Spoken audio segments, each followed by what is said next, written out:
Hi, welcome to episode 38, which is a little different. Unlike the other episodes where we have, obviously, a very clear understanding of exactly what's going on. Deeply serious. Deeply serious. In this episode, we don't really know what's happening. We just know it's something to do with branding, and we've been given a pen, which is... Barely. I've been given a good pen, and some pieces of paper. And that, I think we're going to draw something, Tris. I think so. I also think, given the state of my pen, I think you might win already. No, because it makes a little dot. You can draw it. Oh, so I'm going to do it in dots. Don't start making excuses that's, already. That's not my artistic style. So there's one reason Tris and I never went into graphic design or art, and it's because we're both horrendous drawers. Oh, no, I aim to achieve to be horrendous. I'm not quite there yet. Pre-horrendous. Yeah, I'm pre-horrendous, absolutely. So we've got pre-horrendous and pretty horrendous. So, Faceless One, what the hell is going on? Right, so we're going to try something quickly. Without looking anything up or speaking to each other, I want you to draw ketchup. Ketchup. Ketchup, and then show the camera what you've drawn. Okay. We're not copying. We're not supposed to look at each other's work. Don't let each other see each other's bottle. Stop copying me.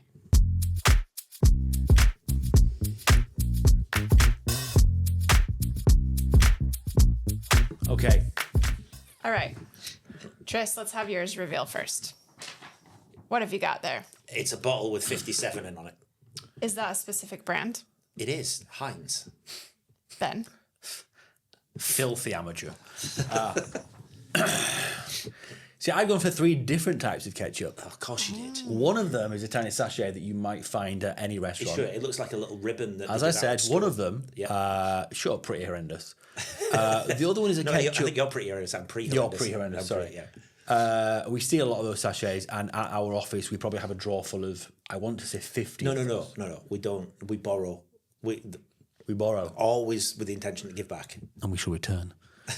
The middle one is obviously spilt ketchup.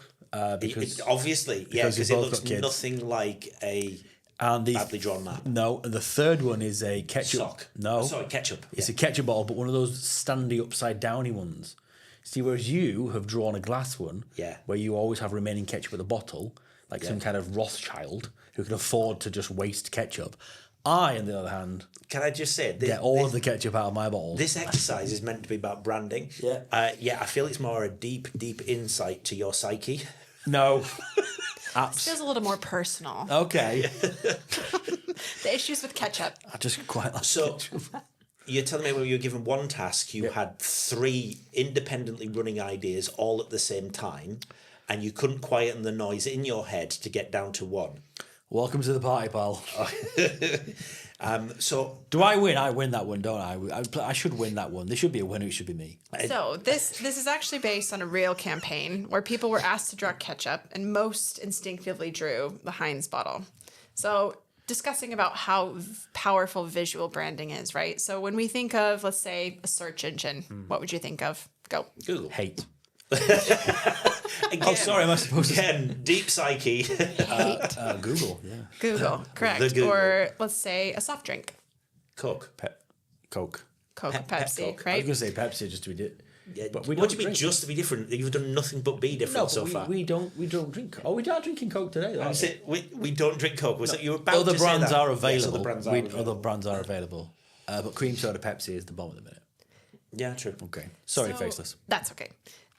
So what this is kind of showing is that branding really creates these mental shortcuts. People associate visuals with products really just without even thinking of it. Yes. Sometimes, descriptions are actually replaced with brands like jacuzzi or different things like that, right? Hoover, exactly. So these are names, but they've been replaced with descriptors. I think Hoover's going to be a very British one, though, isn't it? I don't think that is. Do you guys have Hoovers over there? I don't think. I think it's vacuum cleaner, isn't it? Would you call it a vacuum? It's a vacuum. Is it? But Yeah. we acknowledge that you call it a Hoover. Roomba. You know the little... Roomba? Roomba. The little robot vacuums. Oh, the Roomba. Yeah. Yeah. I thought you said Roomba. No, I didn't know how to say it. Like, Roomba. Is it Roomba? Roomba. Yeah, like you're cleaning your room. Oh, that's where we get that from. Sorry, carry on. But yeah, also, like if you're going to search something, you're like, oh, I'm going to Google that. Yeah. Instead of just like, oh, I would like to search that. That transcends it even further when it becomes, the thing that you're going to do is you're going to Google it. But they tried to do it before with Ask Jeeves, like to get the answer. Oh, I'm going to ask Jeeves. Yeah, but that never was caught on. That was a bit stupid, really. It was a little bit stupid, but like the search engines before. Sorry, I feel like we're getting distracted. Sorry, I love my it. best behaviour. Oh, it's not like having 3 ideas at once, is it? I know. So bringing this back into hotel content strategy, right? It becomes important. So hotel marketing content, it's not just about aesthetics. It's about creating visuals that people remember. So how do you think this kind of concept applies into the hotel marketing? Well, they need to put a big 57 on the front of their building and make it shaped like a tomato ketchup bottle. Have I misunderstood the question? Nailed I feel it. like I've misunderstood Change the the name question. of your hotel to Ketchup. And thanks for watching. Until next time, kids. There you go. Top tips from 3 and 6. No, I think if it speaks to the connection between brand and the aesthetics. Yeah. Some of the fantastic campaigns that the team have put together. The great one that always sticks out for me is the one Lindsay did, the Ocean of Memories. But that was the tie-in with the property as well. Yeah, that was a clever. It was tie-in, fantastic. Yeah. It was fantastic. But there's Award-winning as well. and they all, Yeah. or shouldn't they all be? No, it speaks to the power of the connection between brand and imagery and becoming also almost indistinguishable from the imagery with your own brand, I think. Yeah, and I think it's easy but also difficult as well at the same time with hotels, because when you've got you haven't got a product that is the same product that's put everywhere, like a ketchup bottle, for example. True. So you don't have that. It isn't on a shelf.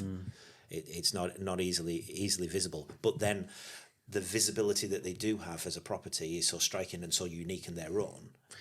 True. It'd be interesting to see if you ask them to sit down and draw a hotel. What kind of hotel would they draw? Would it be a independent? I don't know if this is on the list and if I'm getting ahead of this. Would you draw like a big box in the middle of a big city, or something more Airbnb, or like an independent or a experience-led hotel? Well, my first impression when you said that was the clip art box, Square, lots of windows, lots of doors windows at the bottom. What is clearly bigger than a house, but not a skyscraper. Yeah, that's mine too. If I imagine hotel, Yeah. but that again might be generational. If you ask younger people, draw a hotel, it might be very, very different. But then as well, because this is the variety that you've got here. It's draw me a beach hotel, draw me a city hotel. Like you would draw, I would imagine, 2 different things. There's probably going to be a palm tree, and umbrellas, parasols, whatever is going to be with the beach. Whereas the city hotel is probably going to be more, as you said. So it is a lot more difficult to, or you haven't got the easier hook of having a golden arch, or a specific shaped bottle with a specific colour of red as well. No, true, but you do like Marriott has their red. Yes. They don't have the golden arches, but they do have the red M. Yeah. And I guess Hilton has the white H that's very recognisable, and they have like that blue colour behind it. I'd be interested actually to see if people would be able to, especially with hotels and brands, link colours as easily to brands. Like if you showed me Coca-Cola red, I'd be able to pick it out of a list.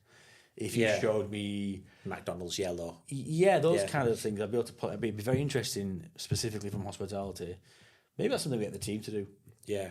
If you've shown 3 different yellow M's, which one's the correct one? Yeah. Okay.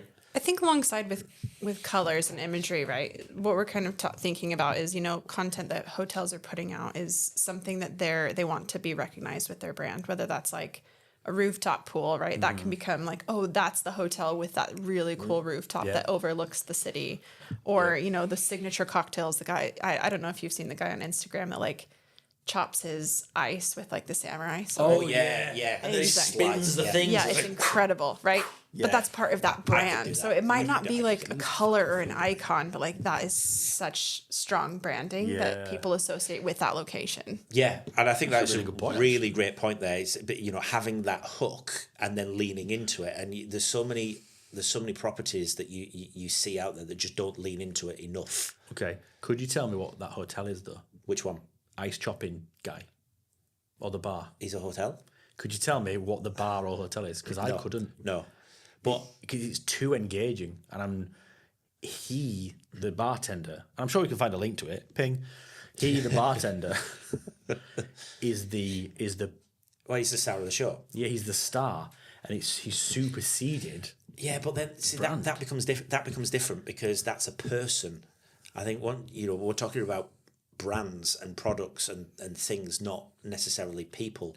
I think when the person becomes a brand, it becomes very, very different, and that it's great. It's getting a huge amount of interest as well. But to your point, there might overlook the fact that it is also a bar. Yeah, and they want clients. No. Is it that people then want to find out what that bar is and go there and see that live? I've had a drink from the crazy samurai guy, samurai ice guy, samurai ice guy, which is also now known as samurai ice guy. It's official, okay. Yeah, so basically what we're just trying to kind of like recap is that obviously strong visual identity leads to instant recognition. So how can we, plan our hotel content by not just creating images, but really creating like that visual memory?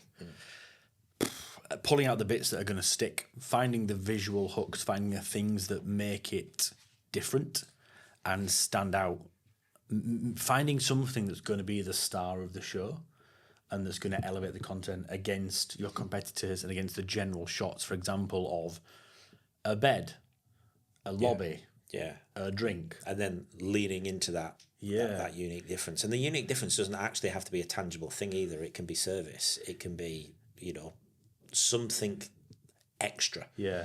But you have to push it and promote it. And if you don't have that, and you don't have any of that, then it's going to be a struggle. It is, but I think you can find it. You can. I really do. You can. The thing that comes to mind, the video shoot for Virgin, Riff Raff Club.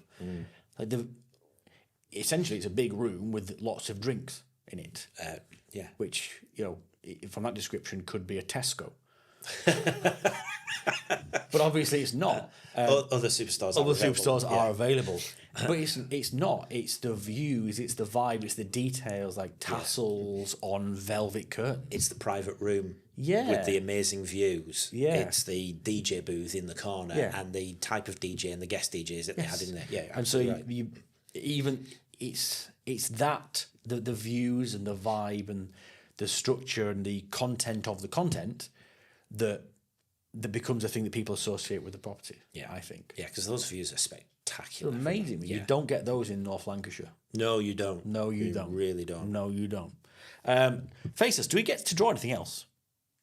Oh, thank God we don't have to draw. I think we should draw something else. I've got another sheet of paper, mate. Oh, no. Why don't we draw a chicken, just to see who can draw the best chicken?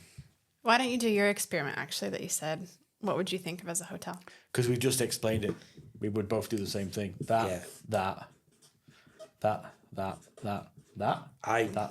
believe you should never be a window glazer. I'd do that. Yeah. Yeah. We would both do that, which looks like some kind of crackers dice. Or die, sorry. Chicken, 30 seconds. I might need longer than 30 seconds. Go. Right, okay.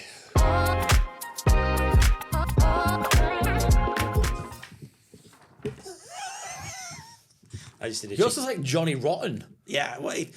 He's a cool chick. Mine sort of looks like a snake stapled to the top of a turkey. It's a little turkey-esque. So that's why Tris and I don't do the designs in our team, and we leave it to really, really talented people. Yeah. Shout out Molly. Don't hate us for these images. Yeah, absolutely. That was a lot of fun. You and I have got very different ideas of fun. That was a lot of fun for one of us. Tile. So if anything we've taken from that episode, it's that branding is inextricably linked from the concept of hotel, and it should be the aim of every campaign to create those links between the brand and the concept of the hotel and the actual physical product itself. Sound good? I wasn't listening. I'm just looking at how terrible my chicken is. Until next time.